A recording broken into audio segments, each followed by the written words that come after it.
What's going on, guys? Welcome back to Comic Island. My name is Joey, and today we're gonna go through one of the most iconic superheroes, not just in Marvel Comics, but the comic genre as a whole. James Howlette Logan is up there amongst the A-class superheroes such as the DC Trinity, the primary Avengers, and of course the top members of the X-Men lineup. But over the years, Logan went through a ton of ups and downs, leading to his death from adamantium casing at the end of 2015's Death of Wolverine story arc. I did a video explaining how he managed to die. I'll have a link in that video in the description below. But the short version of it is that Wolverine came in contact with a bacterial virus that essentially shut down his powerful healing factor. He went through a huge roller coaster ride from learning how to use a gun, alienating himself from the X-Men, wearing body armor, joining a team of villains, and eventually went up against the man that gave him the adamantium in the first place, Abraham Cornelius. While saving test victims, Logan gets encased in hot adamantium and dies from his injuries. Mr. Sinister attempts to take the Wolverine statue for his own nefarious means, but the X-Men intervened and placed their comrade in a private hut that only a handful of X-Men know about. Since then, everyone close to Wolverine gets tangled in his legacy. Sabretooth now doesn't have a nemesis to fight anymore and somewhat loses his purpose, so Marvel gets creative in the Access event and turns Sabretooth into a somewhat anti-hero due to Scarlet Witch's inversion spell. Fun fact, during this same event, Iron Man Tony Stark also never got turned back from the inversion spell, turning him into a shallow villain of sorts, which began his superior Spider-Man run. Anyway, back to Sabretooth. Since the inversion spell, Victor Creed chose not to kill anymore, but when his killer instinct gets released, he loses control and kills anything in sight, such as when Mr. Sinister releases his primal instinct, which turns him against his teammates X-23, Lady Deathstrike, and Daken. Speaking of these other characters closely tied to Wolverine, Daken turns to somewhat of an anti-hero and has since been recruited by Magneto to battle against villains and former heroes that Eric can't not stand up against. During the same time in X-Men Blue, Magneto had recruited the original 5 X-Men team to serve Xavier's goal, which is to encourage human and mutant coexistence. But the original team found themselves in space with Eddie Brock Venom on a mission to battle against the Poisons, which are interdimensional parasites that feed on various hosts with a Clintar symbiote attached to. That is a big pile of mess and a story for another day, but please let me know if you want me to dive deeper into what's going on in the Venomverse. So, because the original team is off-world, Magneto only has Bloodstorm and Jimmy Hudson as team members, so his daughter Polaris recruits former X-Men Shen Zorn to join the team along with a new mutant ninja from Najipur, and of course we can't forget about Daken, Wolverine's true son, without the need for different timelines and universes. Laura Kinney became her own woman in her all-new Wolverine series, where she discovers that she, a clone, has been cloned many more times for the exact same reason she was cloned for, to be used as a weapon. X-23 comes into contact with 3 clones of herself. Even though she is unable to save all of them, she does manage to save the youngest clone named Gabby, who Laura took under her wings and defended against from the Old Man Logan. You see, in Old Man Logan's world, Gabby grew up to adulthood and turned on her mentor, Laura. X-23 is essentially the daughter Logan never had but wanted, so for Gabby to kill Laura, she took a part of Logan which he will never get back. So that being said, Logan now has a chance to make things right and tries to kill Gabby before she can grow up to kill Laura. But the all-new Wolverine won't let that happen and defends the kid with her life, with Logan eventually giving up the effort while trying to threaten Gabby that if she hurts Laura, then he will come for her. The Orphan of X story arc comes soon after, when all the family members of the deceased victims killed by Wolverine and the other Weapon X projects decides to band together to get justice by killing everyone bred by the Weapon X program. Lady Deathstrike is dead, Sabretooth is dead, and even Old Man Logan dies from bullets made from the same metals that make up the Maramusa blade, a blade that can render healing factors inert. But Laura Kinney saves the team by cutting out the bullet, and eventually the Weapon X projects come back to life by healing after the bullet had been removed. So the once great Maramusa blade now has been rendered to a weapon that only stuns opponents with powerful healing factors. Anyway, continuing on. Laura convinces this militant group that her and her people weren't responsible for their loss. Everyone was a victim of the Weapon X program, and she, along with the other Wolverines, will do whatever they can to hunt down the people responsible for the Weapon X program and bring them to justice. The Old Man Logan was thrusted into our universe after the events of Secret Wars 2015.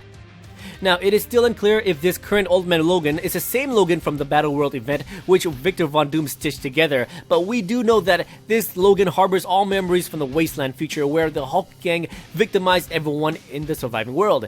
In the Old Man Logan series, the Wolverine of the future runs across the country to ensure the survival of everyone who he had loved in the future, such as his wife, who is only a little girl in present day. Unfortunately, he brings death and chaos wherever he goes. Lady Deathstrike and her Reavers lay siege onto the village while on the hunt for whom they believe to be a version of Wolverine.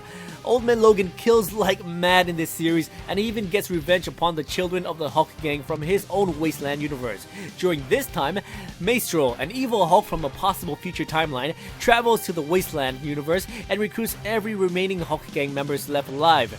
They all harbor the same hatred for Logan, and the Maestro uses this to his advantage. Unfortunately, he sends them all to the slaughter when they go up against Logan, but eventually the Maestro goes head to head with our hero, resulting in his defeat and Logan again traveling across the country in search for peace.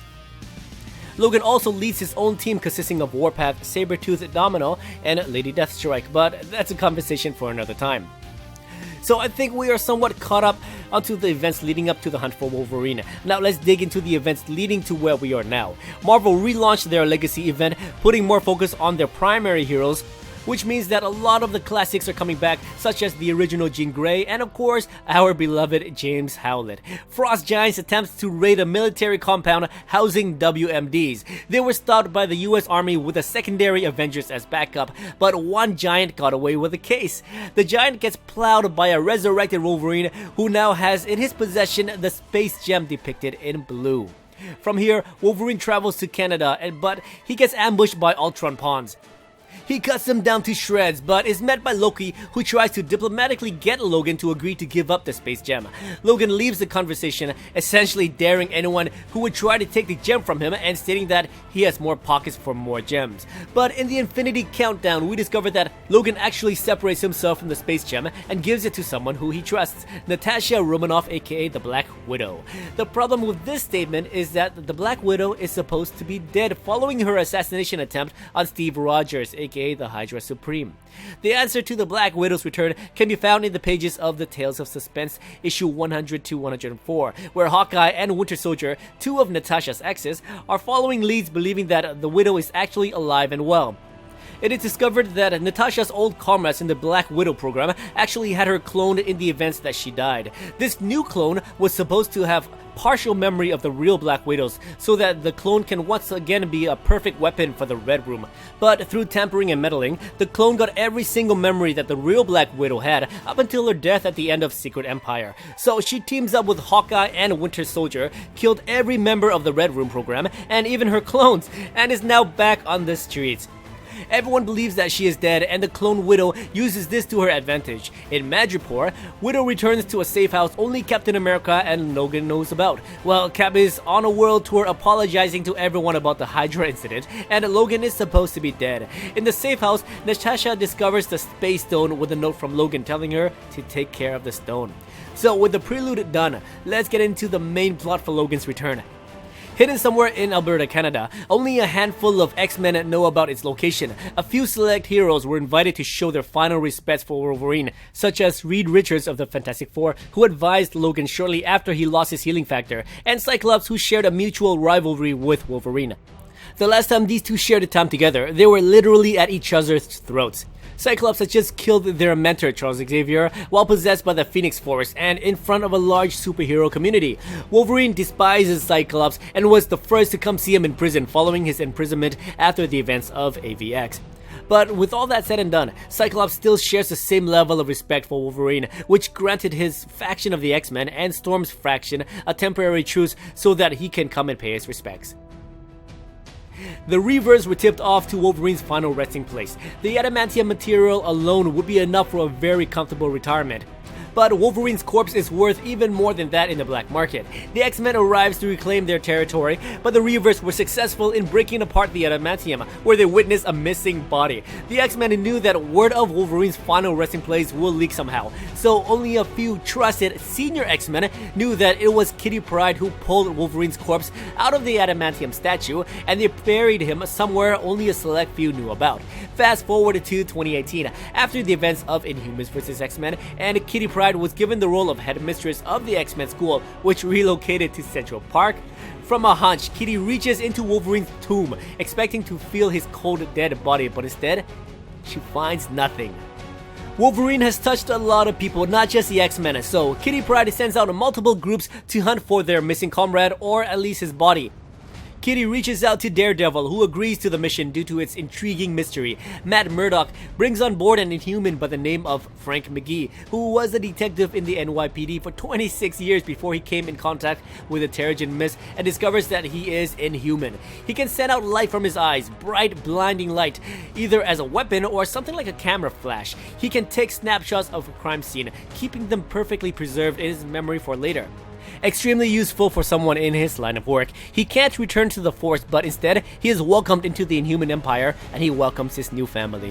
When Matt offered him the case, all he can think about was the war between the Inhumans and mutants. But the mystery of this case is too juicy to turn his back on. Frank McGee is in. The two then recruits Misty Knight, who is equally intrigued by this mystery. Finally, they find Cypher, a new mutant who can read any language including the machines and the internet. The four of them forms a detective team that is tasked to track down Logan through the old-fashioned way. Over in Hunt for Wolverine, Claws of a Killer, Lady Deathstrike eventually hears about her old Reaver teammates, discovering that Logan's body is missing and he is now presumed alive. She forms a new pact with the killer Sabretooth and son Daken. Their mission is also to hunt the original Wolverine, but with different reasons than Kitty Pryde's team. They want him dead, and this is an opportunity for the three of them to finally kill the original Wolverine. Before taking the X-Men onto Madripoor, Kitty Pryde seeks out Iron Man, who agrees to launch a mission to hunt for a fellow Avenger. Wolverine had a lot of history with Tony Stark and also Peter Parker, Luke Cage, and wife Jessica Jones. So this team decides to go undercover, heading off to a private black market auction to find clues, believing that someone might have taken Wolverine's body and selling it. Back in the X-Men, Kitty heads towards Madripoor for answers with fellow X-Men Psylocke, Storm, Jubilee, Rogue, and their pilot Domino. Arriving in Madripoor, the team thought they had a meeting with Magneto, but instead they were lured into a trap by Madame Viper and her femme fatales. Storm, Rogue, and Psylocke have been captured, leaving Kitty, Domino, and Jubilee to blend in with Madripoor's culture and break them out while investigating the whereabouts of Wolverine. Now, this is everything I can dig up on Wolverine's whereabouts at the moment. From the promo art, we can agree that he will head off to space with his gem alongside Captain Marvel and Star-Lord. The problem is, he entrusted the clone Black Widow with it, so does that mean that he will be back on Earth for an upcoming story arc? What do you think? Please let me know in the comments below. Thank you so much for watching, and if you enjoyed this content and want to support us, I recommend checking out our Patreon page. Links to that in the description below. Thanks again, and if you enjoyed this video, please like, subscribe, and I'll see you guys next time in another Comic Island video.